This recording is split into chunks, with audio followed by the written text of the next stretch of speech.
They say true love is rare. Some say it is a lie told by desperate hearts. Others believe it only exists in fairy tales.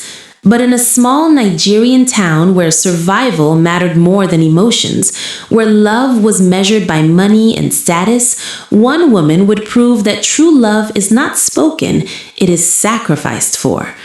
Her name was Adaeze. Adaeze was not beautiful by society's cruel standards. She did not have the kind of face that stopped people in their tracks. She did not wear expensive clothes or smell of foreign perfumes. She was poor, painfully poor. Every morning before the sun fully rose, Adaeze would wake up in her one-room apartment, sweep the cracked floor, boil corn, and walk barefoot to the roadside junction where buses honked endlessly and dust filled the air. That was where she sold roasted corn, just to survive. People barely noticed her. Some insulted her. Some mocked her poverty. Others treated her like she did not exist. But inside that fragile-looking body was a heart so deep, so loyal, so genuine that it would shame the world. One evening, as the sun dipped low and hunger weighed heavily on the streets, a man stopped at her stand. His name was Chinedu. Tall, handsome, educated, the kind of man women prayed to marry. He had once lived a life of comfort, but life had humbled him. He had lost his job in the city and returned home broken, ashamed, and confused. Adaeze smiled at him. Not the fake smile people use to impress, but a warm, honest smile that reached her eyes. That smile pierced something inside Chinedu.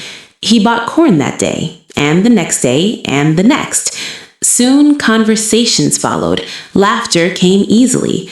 When Chinedu had money, he paid. When he didn't, Adaeze still fed him. She never complained, never reminded him, never demanded anything in return. Slowly, against all logic, love grew, not in luxury, but in lack. When Chinedu asked her to be his woman, people laughed. His friends warned him. His family protested. His mother scoffed and asked if poverty was now his taste. His sisters mocked her clothes and her background. Adaeze heard every insult. She cried alone at night, burying her face in her pillow so no one would hear.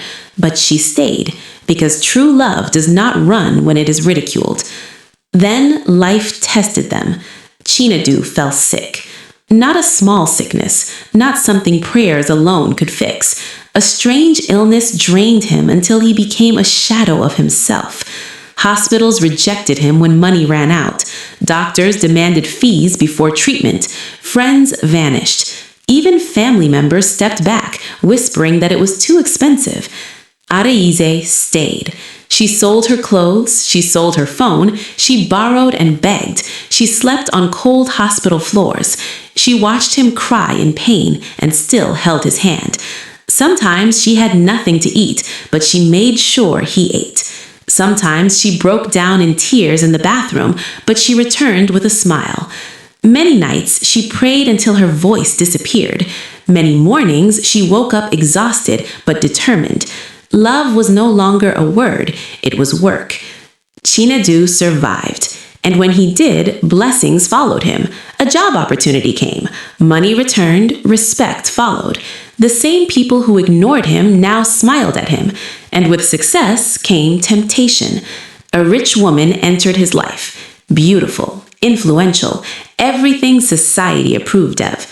Slowly, Chinedu changed. Calls reduced, attention faded, love weakened.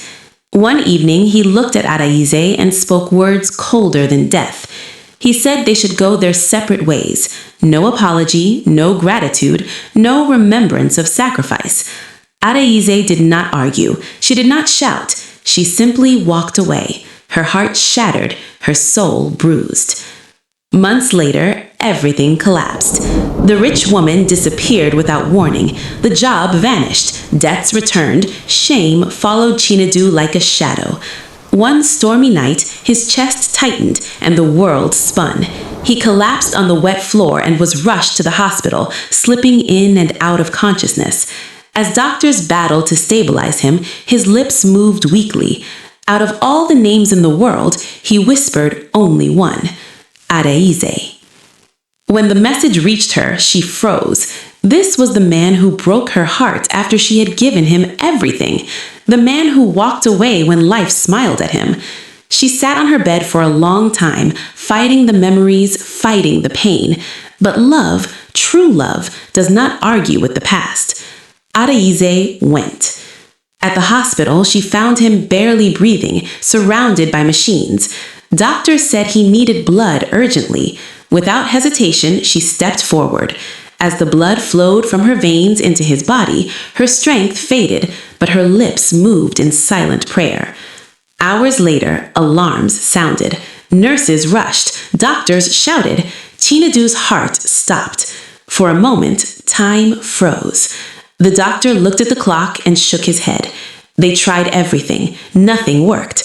Slowly, quietly, they pronounced him dead. Adaeze heard the words and collapsed to her knees. The man she loved, the man she forgave, was gone. She wept until her body shook. She held his lifeless hand and whispered goodbye.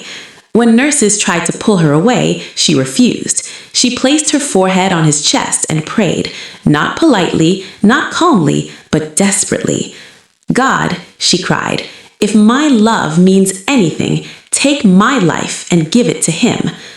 The room went silent. Then a sound, a single sharp beep. Another. The heart monitor screamed back to life. Doctors froze, nurses stared. Chinedu gasped. He breathed. Against every medical explanation, his heart started beating again. People whispered. Some cried. Some fell to their knees. The doctor removed his glasses, trembling. He said, This is not medicine. This is a miracle. Chinedu survived. Days later, when he finally opened his eyes, the first face he saw was Adaeze's, pale, exhausted, but smiling through tears. What happened? He whispered. She held his hand. You came back, she said. That was when the truth hit him, the depth of her love, the power of her sacrifice, the God she trusted when everything else failed. News of the miracle spread. A video from the hospital went viral. People talked. Churches invited Adaeze to speak. A foundation reached out. Medical bills were cleared. Help poured in from strangers who said her story restored their faith and love. But Adaeze asked for only one thing. Let him live right. That is enough. Months later, Chinedu stood before her, not as a proud man, not as a rich man, but as a grateful one. In front of the same people who once mocked her, he knelt. I died, he said, his voice breaking, and love brought me back. He placed a simple ring in her hand. Adaeze said yes, not because of the miracle, but because love had already proven itself. They married quietly, no luxury, no noise, just gratitude. And every year on that same day, Chinedu returned to the hospital chapel, knelt, and whispered the same words. Thank you for teaching me what true love is, because some stories do not end in death. They end in resurrection.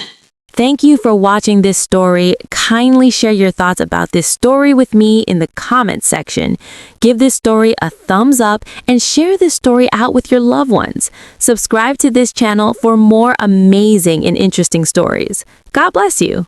Bye!